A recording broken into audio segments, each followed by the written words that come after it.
এই মুহূর্তে যে গুরুত্বপূর্ণ খবরের দিকে নজর রাখবো। সন্দেশখালীতে মিছিল, পাল্টা মিছিল তৃণমূল বিজেপি, যার জেরে সংঘর্ষে আহত হয়েছেন 10 জন। আবারও জানিয়ে রাখি, সন্দেশখালীতে মিছিল, পাল্টা মিছিল তৃণমূল বিজেপির, উভয় পক্ষের সংঘর্ষে জখম হয়েছে 10। এ বিষয় নিয়ে আমরা কথা বলবো। আমাদের সঙ্গে টেলিফোন লাইনে রয়েছেন আমাদের প্রতিনিধি সিরাজুল। সিরাজুল, ঠিক কি ঘটনা ঘটেছে, কি কারণে 10 জন জখম হয়েছে, কি জানা যাচ্ছে? ঘটনায় কিন্তু একের পর এক উত্তেজনা সৃষ্টি হয়েছিল। প্রথম দিকে ইডি আধিকারিকরা তারা কিন্তু আক্রান্ত হয়েছে জানানোর 5 থেকে অর্থাৎ 33 দিন কিন্তু কেটে গেছে। 33 কেটে যাওয়ার ফলে কিন্তু অধরা আছে শেখ শাহজাহান, এখনো পর্যন্ত কিন্তু অধরা, যার কারণে তার কিন্তু আজকে হাজিরা দেওয়ার কথা ছিল সকাল 10:30। তিনি কিন্তু হাজিরা এড়িয়ে গেছেন। তার ভাই কিন্তু জানিয়েছেন যে আমার ভাই দাদা আইনের আশ্রয় নেবে, এমনটা কিন্তু শেখ শাহজাহানের ভাই জানিয়ে। তার পাশাপাশি কিন্তু তৃণমূলের একটা প্রতিবাদী মিছিল, অর্থাৎ কেন্দ্রীয় বঞ্চনা নিয়ে কিন্তু একটা প্রতিবাদী তৃণমূলের মিছিল বাড়ায়। সেই মিছিলের পরিপ্রেক্ষিতে কিন্তু বিজেপি পাল্টা মিছিল শুরু করে।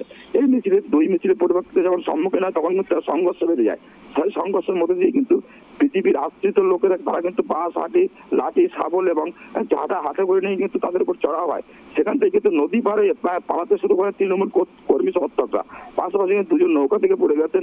তৃণমূলের মোট 10 জন আক্রান্ত হয়েছেন বা আহত হয়েছেন, এমনটা কিন্তু জানা যাচ্ছে।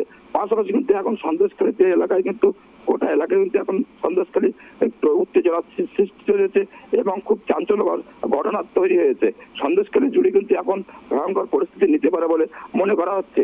এমনই এখন সূত্র মারফত যে খবর পাওয়া যাচ্ছে, এখন ইতিমধ্যে কিন্তু এখন এলাকায় কিন্তু যথেষ্ট উত্তেজনা আছে। সেখানে কিন্তু সাংবাদিক মাধ্যমে তারা কিন্তু নৌকা করে নদী পাড়ে তারা কিন্তু পার হয়ে চলে আসছেন প্রাণের ভয়ে, এমনটাই ছবি কিন্তু দেখা যাচ্ছে সন্দেশখালী থেকে। সিরাজুল, আরো যে বিষয়টা জানতে চাইবো যে বিজেপি তৃণমূলের উপর আক্রমণ করেছে, কি জানা যাচ্ছে? আক্রান্ত হয়েছে যেটা জানা যাচ্ছে, বিজেপির 10 জন আক্রান্ত হয়েছে আমরা খবর পেয়েছি, কিন্তু তৃণমূলের আরো কিছু বিজেপিরও কিছু আক্রান্ত হতে পারে, এটা সম্ভাবনা। উভয় পক্ষেরই আক্রান্ত হয়েছে, তাই তো? হ্যাঁ, উভয় পক্ষে আক্রান্ত হয়েছে, কিন্তু পাশাপাশি এটা কিন্তু দীর্ঘদিন ধরে যারা চলে আসছে, একটা প্রতিবিক্ষোভ চলে আসছে।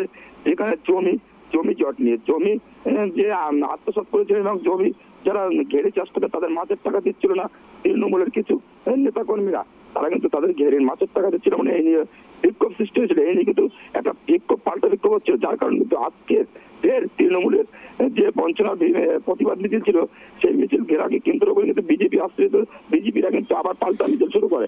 এই নিয়ে কিন্তু উভয় পক্ষের মধ্যে সিরাজুল, আরো যে বিষয়টা জানতে চাইবো যে আক্রান্ত হয়েছে 10 জন, তাদের অবস্থা এই মুহূর্তে কিরকম রয়েছে?